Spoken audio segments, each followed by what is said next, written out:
In the far reaches of Quezon province, beyond the paved highways and fast food chains, there's a road that turns to gravel and then to dirt.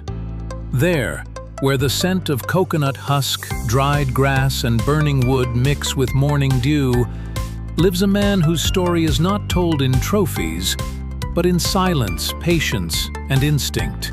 He doesn't own acres of land. He doesn't have towering brood houses. There's no sign that says farm. And yet, if you ask the tunay na sabungero, the ones with sun-baked skin and eyes that have seen 1,000 fights, they'll look up from their coffee, tap the side of their mug and say, "Hanapin mo si Mang Berto." Because Mang Berto's name doesn't come up in advertisements. It comes up in whispers, shared over late-night talakan, mentioned when talk turns serious, when someone asks not who's famous, but who knows what he's doing. He doesn't sell birds like a vendor, he offers wisdom like a craftsman.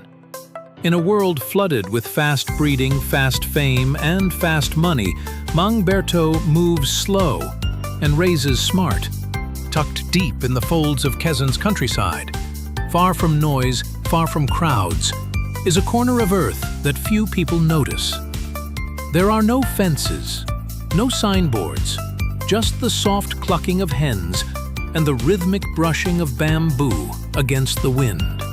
Here, under a cluster of coconut trees that don't even belong to him, Mang Berto built a world, not with money, but with permission, patience, and quiet care. The land? It's not his.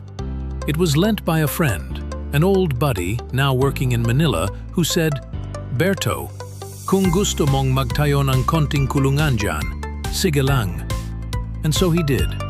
A few pens made from salvaged bamboo from a nearby construction site, old fish nets tied together for fencing, tin roofs bent from typhoon leftovers.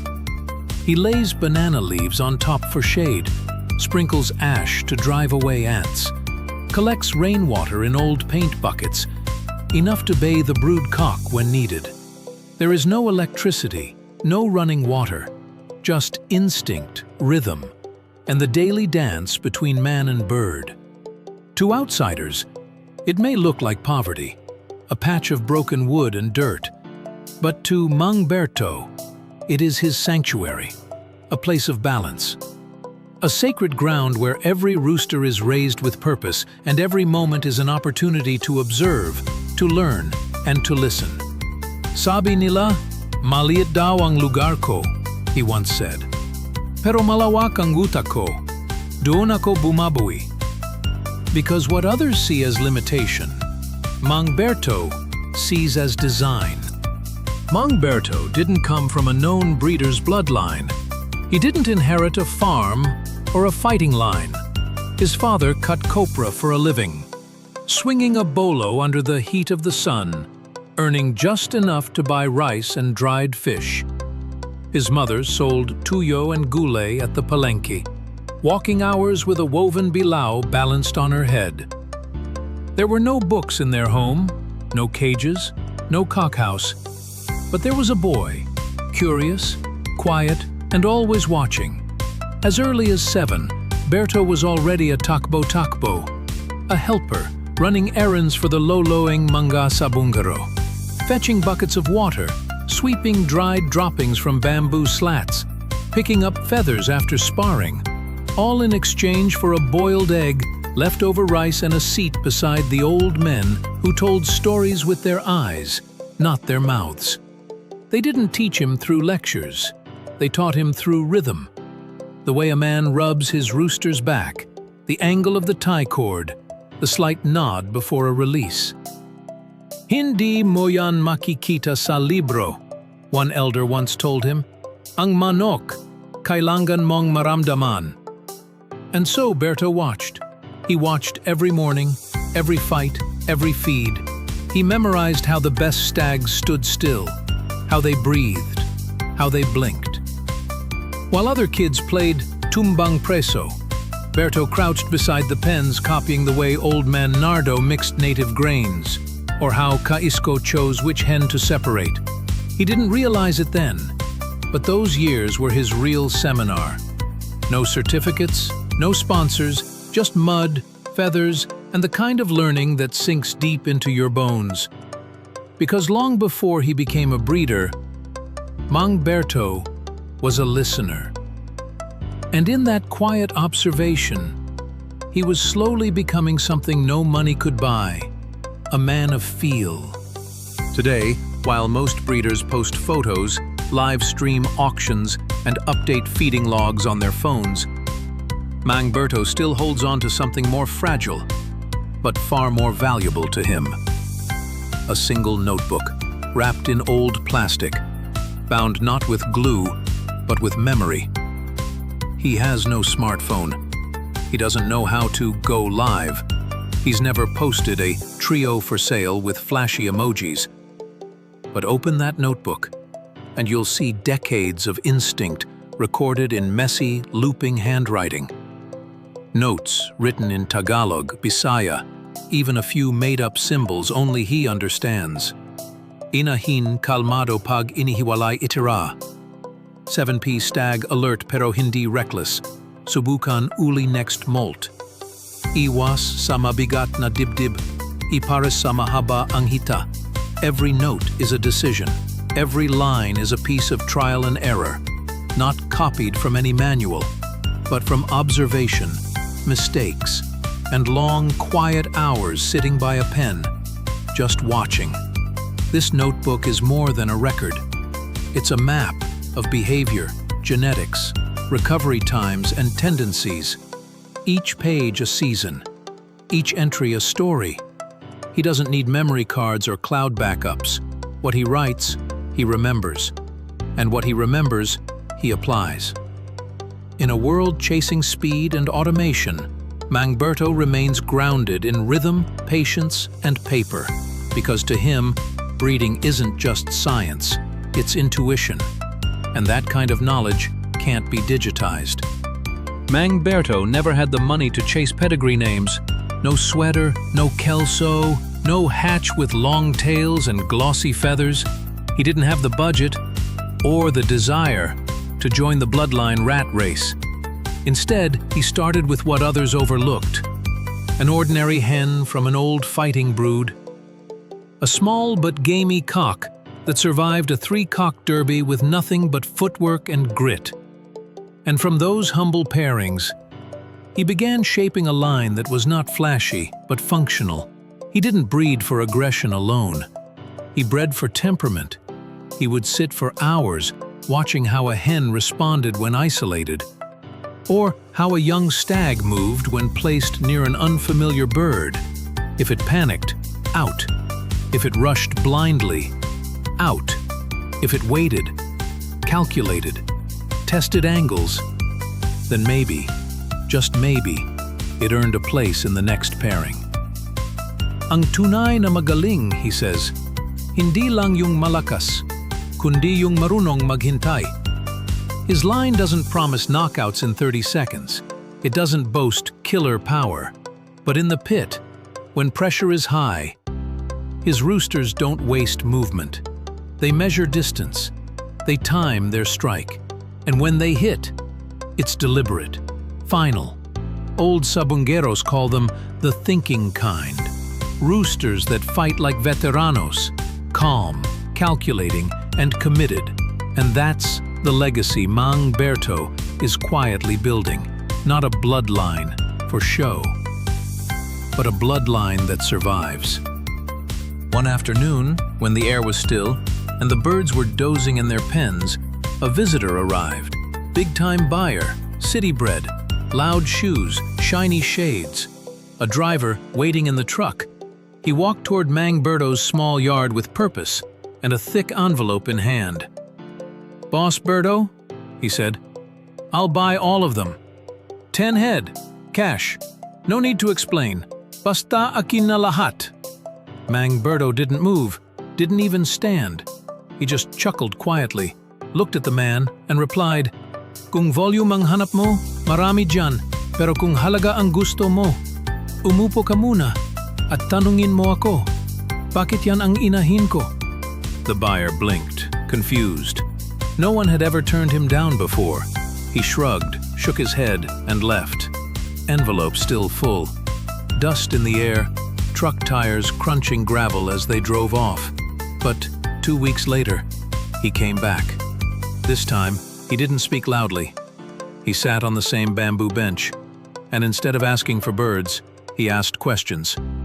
He pointed at one hen and asked, "Why that one?" Mang Berto smiled, because now the real conversation could begin. These days, Mang Berto is not alone in his little world. 3 young men now spend their afternoons by his side, not as customers, but as students. They don't wear uniforms. There's no syllabus, no chalkboard, just the sun, the soil, and the silence that surrounds real learning. He doesn't call himself a teacher, but every glance, every nod, every pause between words is a lesson. "Watch how it walks," he says, barely above a whisper. "Pagtapak niya sa lupa, mabigat ba o magaan? Pag tumalon, bumabalik ba agad ang balance? Ang lakas, madali makita, pero ang talino, kailangan mong intindihin." And he doesn't teach shortcuts. In fact, he avoids them, like disease. Kung shortcut ang gusto mo, shortcut din ang resulta ng manok mo. At sa derby, walang shortcut sa galing. They clean pens, they refill water bowls, they sit for hours without speaking, eyes locked on a rooster's movement. Because this is how Mang Berto learned, by being there, by observing without expectation, by listening not just to the teacher, but to the birds themselves. And slowly, without them realizing it, the boys begin to understand that game fowl breeding is a language, not of words, but of posture, timing, and trust. And Mang Berto, he's not just teaching them to raise roosters, he's teaching them to read them. Before the world stirs, before the neighborhood dogs start barking or radios crackle to life, Mang Berto is already moving. His day begins before sunrise.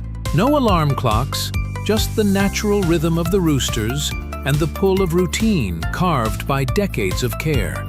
He feeds them one scoop at a time. No rushing, no shouting. Every bird gets its share, and his attention. He watches them eat, not just to check appetite, but to read mood, energy, posture.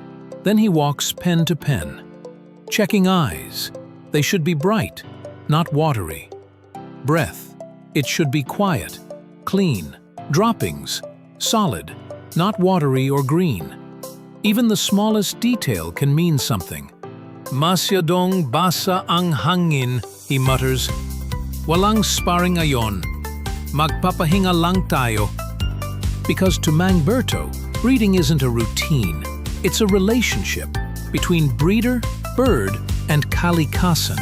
He doesn't use imported boosters, no synthetic powders, no trendy feeds, just native grains, rock salt, ginger for blood flow, rest for recovery, sunlight for strength. It may look simple, but there's calculation in every choice, observation in every step, and love, yes love, in every small act of care. Because to Mang Berto, breeding is not just about winning, it's about raising something right. Not every chapter in Mang Berto's story is quiet and peaceful. There were years the rain came too early. Typhoons tore through his makeshift pens like paper. He once woke up to find half his yard flattened, feeders scattered, young birds missing, feathers everywhere. Disease came too, no vet nearby, no money for vaccines. A single sickness could wipe out a season's worth of careful breeding, and it did, more than once. There were worse storms than the weather, whispers from other breeders, accusations that he had copied a bloodline, that his birds were just lucky crosses, not the product of real skill. Even some neighbors would scoff when they passed by. "Ayan si Mang Berto? Manok lang niya parang backyard special." They laughed behind his back, called him manok lang sa tabi-tabi. But Mang Berto never answered them. "Kung totoo ka sa ginagawa mo," he says, "lilitaw din yan. Hindi mo kailangang ipagsigawan." And true enough, the years passed, winds settled, birds grew stronger. And now, some of those same neighbors, the ones who once mocked him, come by quietly, asking about chicks, asking for tips, leaving with birds, and something else. They don't laugh anymore, they thank him, quietly. Because the truth, it doesn't always come loud. Sometimes, it just stays standing after every storm. Mang Berto may never hold a land title.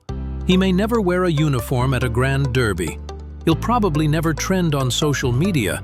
No trophies on a shelf. No big banners, no viral clips of flashy wins. But among those who know, the ones who've fought long and lost hard, the ones who've watched birds not for speed but for soul, Mang Berto is something more than famous. He is respected. His legacy isn't built on land. It's built on presence. Built on wisdom quietly passed from hand to hand. On birds, raised with timing instead of tools, with discipline instead of drugs. Hindi para sa lahat ang manok ko, he says. Pero para sa marunong tumingin, ginto sila.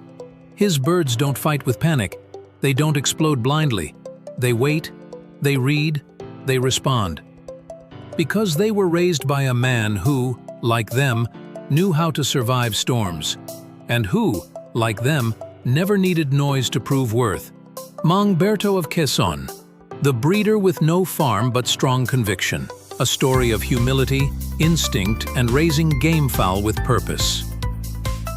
If you were moved by the story of Mang Berto, a man who built legacy without land, raised warriors under trees, not cages, and taught us that real greatness is quiet but unshakable.